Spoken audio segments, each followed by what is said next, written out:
नमस्ते साथियों।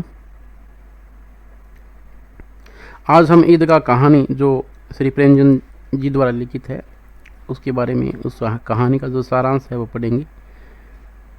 हिंदी के उपन्यास सम्राट श्री प्रेमचंद की लिखी कहानी है ईदगाह। प्रेमचंद आदर्शोन्मुख यथार्थवादी कहानीकार है। इस कहानीकार के जरिए आप छात्रों में त्याग, सद्भाव, विवेक जैसे उत्तम गुणों का विकास करना चाहते हैं। साथ ही बड़े बुजुर्गों के प्रति श्रद्धा व आदर की भावना रखने की बात पर भी जोर देते हैं। कहानी का जो मुख्य पात्र है हामिद 4-5 साल का दुबला पतला भोला भाला लड़का है। उसके माँ बाप चल बसे हैं। वह अपनी बूढ़ी दादी अमीना की परवरिश में रहता है। यानी अमीना जो उसकी दादी है वही उसकी देखभाल करती है, वही उसका पालन पोषण करती है। उससे कहा गया है कि उसके माँ बाप उसके लिए बहुत चीज़ लाएंगे। हामिद एकदम अच्छा और आसान लड़का है। उसके पैरों में जूते तक नहीं है। आज ईद का दिन है। सारी प्रकृति सुखदायी और मनोहर है। हामिद के महमूद, मोहसिन, नूरे, समी दोस्त है। ये दोस्तों के नाम है महमूद, मोहसिन, नूरे, समी। सब बच्चे अपने पिता के साथ ईदगाह जाने वाले हैं। आमीना डर रही है कि अकेले हामिद को कैसे भेजें। उसके डर है कि ये एक ही है और इसको मैं कैसे वहाँ बाज़ार में भेजूँ। हामिद के धीरज बंधाने पर हामिद को आमीना भेजने को राजी होती है और जाते समय अमीना है वो हामिद को 3 पैसे देती है। कितने पैसे देती है? 3। यहाँ भी प्रश्न बन सकता है कि कितने अमीना ने कितने पैसे दिए? 3। और उसके बाद में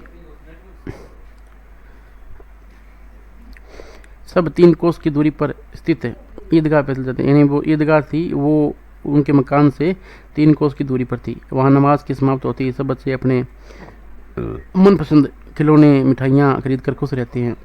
हामिद तो खिलौनों को ललचाई आंखों से देखता है पर चुप रहता है। बाद लोहे की दुकान में अनेक चीज़ों के साथ चिमटे भी रखे हुए हैं। चिमटे को देखकर हामिद को ख्याल आता है कि जो बूढ़ी माँ है अमीना है वो जब तवे पर रोटियाँ सेकती है तो उसके हाथ है वो जल जाते हैं बिना चिमटे के। तो वह चिमटा खरीदता है और खरीदता इसलिए कि उसकी उंगलियां हैं वो तवे से वो जो आग से है ना वो उसे नहीं जलेगी, इसलिए वो 3 पैसे देकर वो चिमटा खरीद लेता है।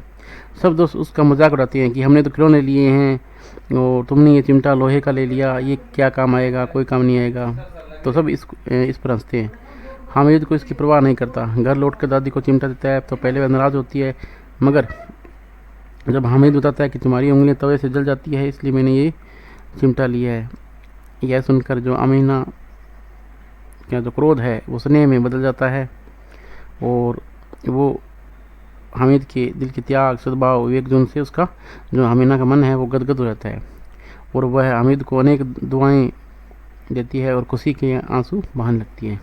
प्रेमचंद जी ने इस कहानी के माध्यम से बालमन का जो भाव है बड़ों के प्रति वो उस पर ध्यान दिया है। उन्होंने कहा है कि छात्रों में जो त्याग, सद्भाव, विवेक जैसे उत्तम गुण होते हैं वो परिस्थिति वंश और उनको अच्छी तरह प्रवेश करके उनमें पैदा कर सकते हैं।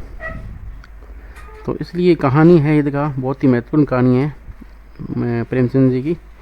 तो उसका जो मुख्य प्रतिपाद्य है वो इस कहानी में हमने बता दिया है।